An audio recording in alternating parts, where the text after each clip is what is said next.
So, Rep. Jasmine Crockett went on a absolutely unhinged racist rants against white people on the congressional floor. Where we were talking about how many voters. Listen, when you're counting people, you're not just counting voters. You count children, don't you? Correct. You count a lot of people that aren't necessarily voters. And I want to make sure that we really get to the nitty-gritty on Texas, because this is hilarious to me. Texas added 2 seats.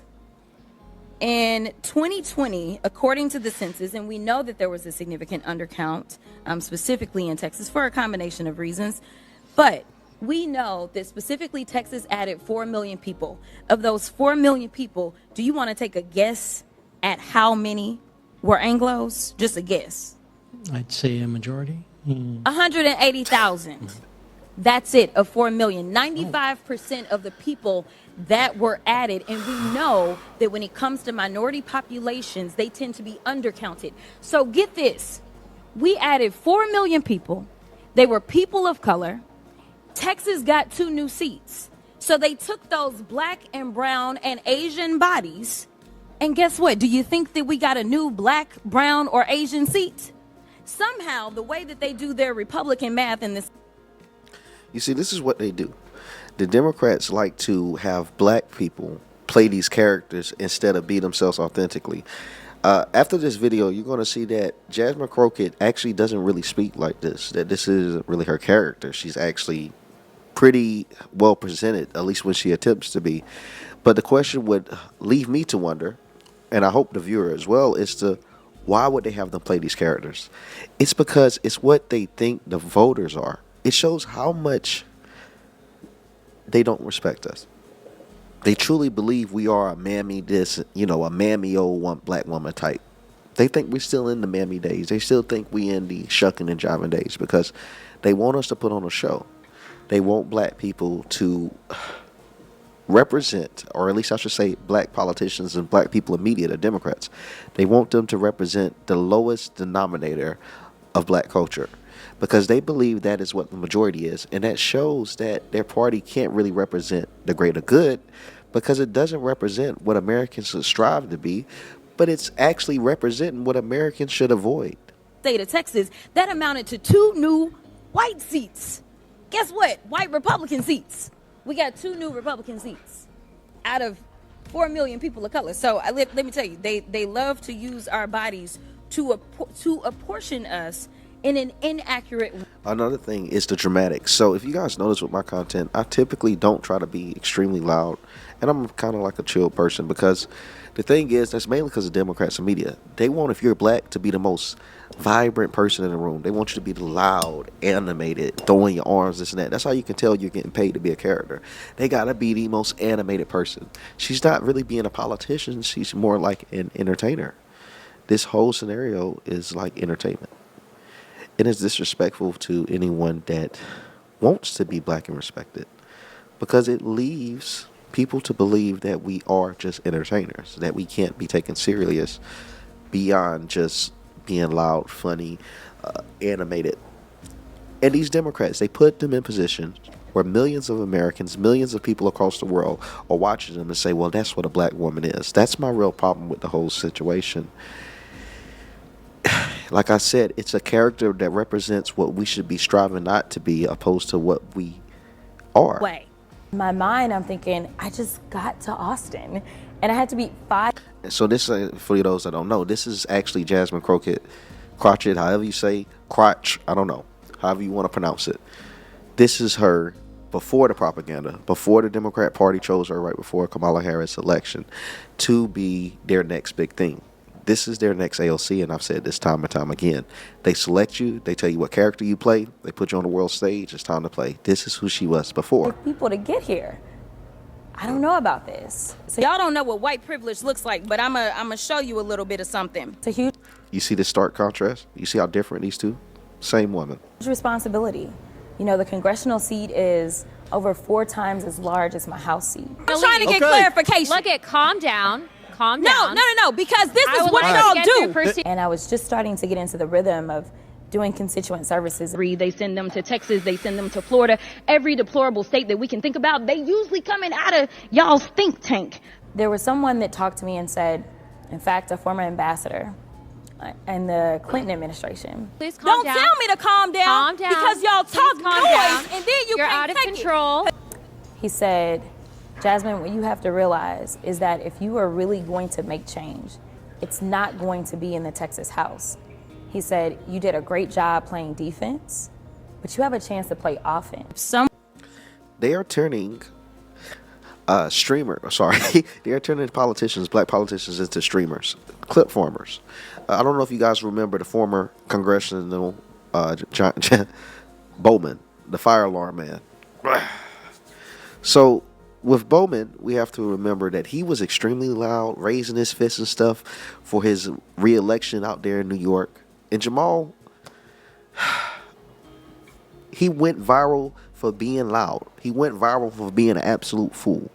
He went viral for embarrassing his entire race, pretty much, for the fire alarm, for being angry, for arguing with Representative Thomas Macy. He was the most animated person in Congress, and they pushed him right out because they used him for a ploy. They used him to get their narratives across because they used him for a speakerphone. They will use and abuse us and keep us in position. Everyone knows Obama was different because he ain't even from here. He's literally not like us. But these black Americans, they keep them slaved up.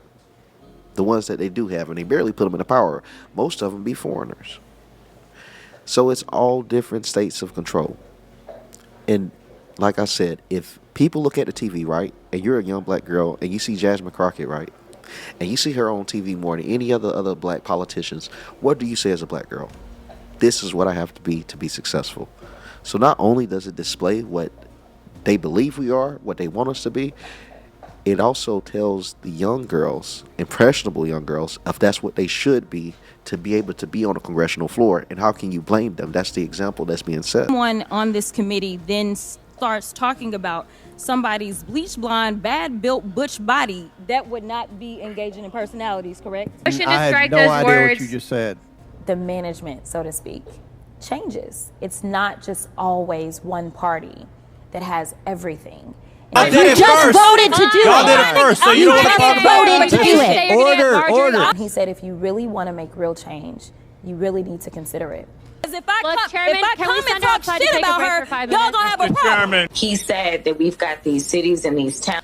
They changed her, and she wasn't even focused on this race baiting. I'm hoping that you guys caught it. I keep forgetting we're not on live. I was about to say I was looking for the comments, but I'm hoping that you guys are seeing that she wasn't even race baiting. So I want you to pay attention to this video. Look at how she changed over time. Someone appears to have, it just looks like to me, someone offered some money, some opportunities for her to play this character one time, see how it goes. It caught fire.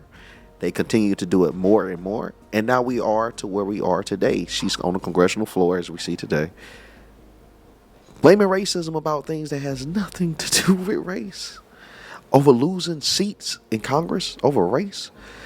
It's a slow burn and a fast one at the same time. All this, mind you, has happened in a span of about 9 months. That are being overrun by gangs and the crime out of control. I absolutely agree with that. And guess what? It's the MAGA gang. It is the white supremacists that have decided to descend upon places such as Springfield, Ohio. So I agree with him. I just disagree with who the problems are. The problems are him and his minions. The problems aren't the people that have come to make our economy stronger, the people that have actually been able to help to continue to make sure that we got out of the big hole that he put us in after COVID-19 with his ineptness. Like, yeah, I agree that there are problems in our communities, but usually it's some white supremacists on the other side. I'm going to start with Donald Trump's refusal to. Now look at her. This is her, during the election time, about November. This was either at the start of November or it was near the end of September. It was either September or November, one of those 2 dates. I don't know. It definitely wasn't October, but it was one of them two. And she sat down with disgraced White House Press Secretary Jen Psaki. Don't know how to pronounce her name either. And she brought up race yet again. And you can see that she has her talking point down pat. You can tell her appearance that she done got her some money. She done got some investors, some funders. because they got them a character for the world stage for the next couple of years. I can foresee, like they're saying AOC might run for president, I could see her trying to be in that mix, possibly as a VP. Condemn the bomb threats. What was your reaction to that? You know, my heart breaks that this election is close because this comes down to just some basic norms and principles of what we should see in leadership for the greatest country in the world. And it doesn't look like this. Yes, Springfield is going through hell, but they're going through hell because the guy that says that he wants to be the commander in chief is actually bringing that hell to their footsteps. He decided to amplify a lie on a national debate stage, and that is harming American citizens. That is a problem. When I talk about MAGA, I talk about the fact that when we swore in finally in January, that we swore to defend against those that are coming against us, whether they are domestic or international. And right now, I feel like MAGA in general, they are threats to us domestically. And we see it time and time again. She got to catch her eyelash. Her eye running away from her. But that's neither the point. The thing is, she's playing this character, and sadly, she isn't the only one. Something that I noticed is a conspiracy that I'll call it a conspiracy if you want to, that I think for some reason Democrats decided to go all in on black women in 2023 and 2024. It's as if they already knew they were going to run Kamala, because female rap music saw peaks that we never seen last year, right? So if you have all these black female rappers that just start taking over the game, then the next thing you know, you start having these black female politicians take over the game. Yes, they did. You got Leida James, you got Fannie Willis, you got Jasmine Crockett. You have a lot of black women that held a lot of weight in this election. And of course, they claim Kamala Harris, which she's not black, but you guys understand where I'm coming from with that. They held more weight last year than anyone. And really, they just was ruining their reputation because every last one of them aren't a great example of what a black woman is. But Democrats decided to use them as a new tool. They said, for some reason, they didn't want to use the white man, the white woman, or even the black man last year. They went with something new. They said, let's bet it all on the black woman and see how that goes. And it definitely must have disappointed them because they didn't get that win they were looking for. But it just find it odd that all these black women specifically got platformed last year and this year. And I believe for the whole female rap reasoning is to create degeneracy among women and to accelerate it because they've lost the men. You can tell that more men are voting for Trump and Republicans. So they already knew this stuff. They have internal analytics. From them seeing the future, seeing that they were going to lose black men, they started to target women earlier and went all the way in. And that's where people like Jasmine Crockett get that new narrative. It's not random that she got that new narrative to become a whole new person around the time Sexy Red blew up. It's not random. Look at the people that Kamala Harris brought at the rally. Glorilla, Sexy Red, Megan Thee Stallion. This stuff isn't random.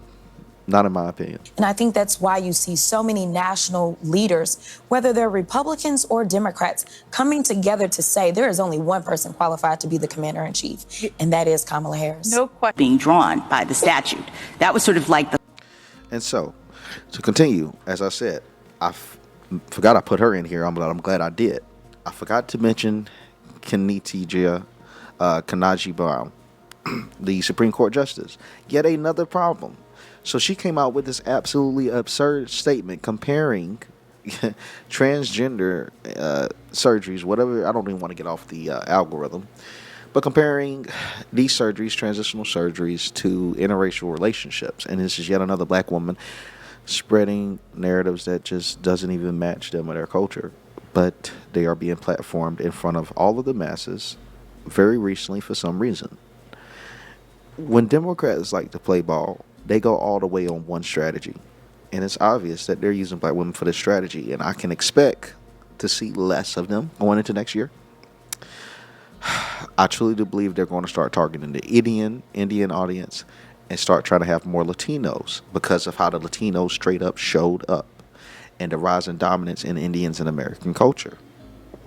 But I believe after this year, mark my words, they're going to start giving up on blacks. And that's going to be the best thing to happen to black people. I do believe Democrats about to give up on them. They pulled out all their celebrities. They pulled out all their judges. They pulled out all of their politicians, and they did nothing for them. So they said, we're done with these niggas. It's time to start focusing on Latinas and this and that, because Democrats don't like to lose. None of us do. And it's a losing strategy to depend on backs. It's a dwindling vote for them, and Latinos are outpopulating us. The smart decision is to leave us, and I think that we're about to see more unity with blacks and whites than ever, and less crime than ever, just for the simple fact they're going to leave us alone. But we're still in today, and let's see what these absolute lunatics, like our Supreme Court justice that has been put in place to be a face for this DEI NWO. Starting point. The question was whether it was discriminatory because it applied to both races and it wasn't, necessarily invidious or whatever. But, as I read the statute here, the case here, the court starts off by saying that Virginia is now one of 16 states which prohibit and punish marriages on the basis of racial classifications. And when you look at the structure of that law, it looks in terms of you can't. It's interesting to me that we now have this different argument, and I wonder whether Virginia could have gotten away with what they did here by just making a classification argument the way that Tennessee is in this case. Yes, I think that's exactly right, that there is absolutely a parallel between any law that says you can't act inconsistent with a protected characteristic and in all other contexts. Isn't it interesting when we got a bunch of African-American DAs, now we need daddy to tell us what to do? They can keep looking. I'm not interested in them looking. They can look. I'm sorry they pissed off. Justice is now actually blind. Lady Justice is blind. Everybody can get it. So as you can see, it continues. As you see with this compilation, you got Fannie Willis, all of them, and they push the same BS. They are pushing stuff and comparing it to race, whether it be interracial relationships, whether it be the absolute BS Fannie Willis is pushing about race, or what's coming up now with Lydia. Everything that they're pushing is about race. They're saying that they're oppressed. And for some reason, I just don't think it hits the same with black men, because they've given up on black men. They are using and abusing black women. Right. And lastly, I congratulate the President-elect Donald Trump. And if possible, we will work with his administration. But we will not compromise our values or our integrity or our principles. We did not expect this result, but we are prepared to respond to this result. And my office has been preparing for several months. And this, for you don't know, this is right after the Trump win. Well, not right after, but this is like actually just a few days ago. The judge came out and responded to Trump, winning as president, and she had a few words. Because we've been saying that she will continue to prosecute him. Here before. We faced this challenge before. And we used the rule of law to fight back. And we are prepared to fight back once again. It's so important for us to fight. And here is the number one race baiter of them all, Maxine Waters. I wanted to bring her in because we got to bring in the OG of this race baiting BS, man. The OG of it all is Maxine Waters. This is absolutely the most hateful, disgusting black politician in Washington. The stuff that she spews needs to be put in the Guinness World Records of dog shit. It is absolutely unbearable to listen to this woman talk, to watch her talk. I almost said something that would get me banned, but it's unbearable to watch. Fight for education, because when we do that, we can aspire to careers that will help change what goes on in this country and have a real democracy. I want to give you an example of it. Right now, as Trump is on trial, you have Letitia James in New York. Mm-hmm. You have Fannie Willis in Georgia, and you have Tanya Chunkin, who is a judge, who all have a role. Well, she's confirming what I'm saying. They're using black women and weaponizing them. They weaponize black women. It's absolutely disgusting. She really is taking the words out of my mouth by confirming that there is a narrative against him. Role to play now, prosecutors and judges. And if we're ever to change the criminal justice system and get some justice, we've got to be in there. So you telling me to get some change in the criminal justice system, you got to have Negroes in it. Now, I will say they got to make their voices heard. But if that's the narrative you want to go by, and as soon as quote unquote Negroes get into the criminal justice system, the first thing they do is attack the president of the United States, which whether people like it or not, he's going to be the president. So that means black people, which Maxine Waters just signaled out, weaponized against the president of the United States. What type of stain is that on our career? Why is it that when these Negroes are doing something, they want to put us all together? I don't believe the bullshit that they do. Don't put me on any type of list with some Negroes that are doing treasonous acts against our country, bro. Like, they're just not like us. But yet, they're saying that we are included in this because they understand that they can't win these narratives with the law, with truth, with the Constitution. So they're trying to win it with race. And they feel like the greatest performers for putting on a sob story about race is black women, because they can cry when they talk about it. They can scream when they talk about it. They get emotional when they talk about it. It's more convenient and it's more entertaining. And they've realized this, that females are more willing to share content online than males. So now they're targeting them because they're trying to get this BS message pushed harder than ever because it's dying. What do people do when their product stops selling? They start putting it on sales. They start increasing the quantity that you can get. They start doing what they can to break it down. I don't know if a lot of people know this. Orange juice was created because of an overflow in quantity in oranges. The farmer couldn't figure out how to sell his oranges. There was a surplus in oranges. I can't remember none of the years or anything with this, so I didn't study this topic. It's off the dome. But he figured out that if he could squish up 8 to 12 oranges, he could make some juice. And he could sell the juice. So when he was selling orange juice, he also sold the instructions to tell people how many oranges to squish, which led to more people buying oranges. So the creator of orange juice is just a genius of marketing. This is all just marketing. It's all about finding a way to get the message out. And the way to get that message out was talking about orange juice being healthy for the health. The product was dying. He thought of a creative way to get that product out there to the masses, a way to get it loud by getting into the health gurus, by getting into the health geniuses. They were louder than anyone else. It was dying. It was his last chance. It worked for him. Black women are the oranges. Well, I'm sorry. Black people are the oranges and black women are the orange juice, except this time it's failing. It's just not working. They have failed and they are losing. People aren't resonating with that ghetto, angry black type anymore, unfortunately. But please like, comment, and subscribe for the next video. Until the next video. And click the notification bell to stay updated. Thank you.